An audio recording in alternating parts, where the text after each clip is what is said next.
Topping our morning rush, the autopsy report of the 15-year-old who died in a house fire during a police standoff is now released. The results confirming what officials had already told us, that Brett Rosenau died of smoke inhalation during that July SWAT standoff in southeast Albuquerque. The attorney for Rosenau's family says the results will be part of their wrongful death lawsuit against the city. One man is in custody after a carjacking led to a SWAT standoff. APD says a carjacking happened near Montgomery and San Pedro. Officers tracked down the car to a house near Indian School in Constitution. The chief of police says one man fired shots at officers and at least one officer returned fire. Officers were able to get the man in custody after a brief standoff. No one was injured. Eric. And at number 3, for today, we are going to be seeing temperatures climbing through these mid to upper 50s during the morning commute. We could see a spotty shower, so wear your layers and a rain jacket as you're stepping out the door.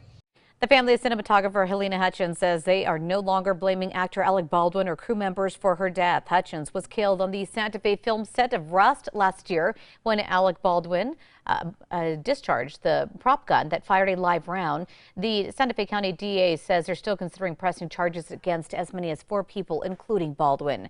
A school bus crash sent more than 24 students and 3 staff members to the hospital. Yesterday, students from Mountain View Middle School in Roswell were on a school trip to NMSU when the bus veered off the road and into a ditch on Highway 70. Everyone on board was taken to the hospital as a precaution. 2 students remain in the hospital. Erica.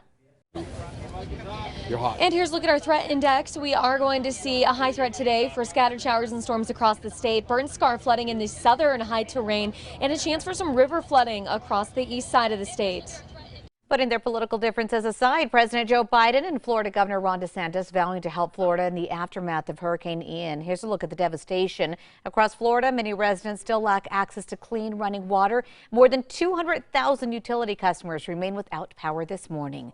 A federal appeals court says that DACA policies violate U.S. immigration laws despite its conclusion. The appeals court did not order the Biden administration to shut down DACA completely or stop processing renewal applications.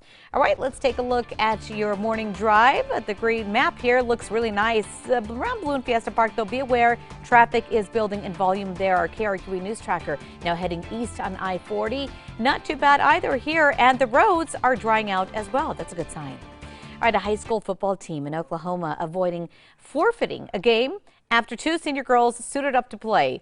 The Wewoka Tigers nearly forfeited that game because they did not have enough players. That was until Natalie Davis and Kaylee Ramsey, both softball players, volunteered to play with the guys. Time for the 5 facts. We start with number 5 here. This year's list of top 10 most influential Hispanics includes a New Mexican. Salvador Ruiz Esquivel co-founded the after-school program Moving Arts Espanola, which provides performing and visual arts education to hundreds of kids, along with free nutritional and academic support.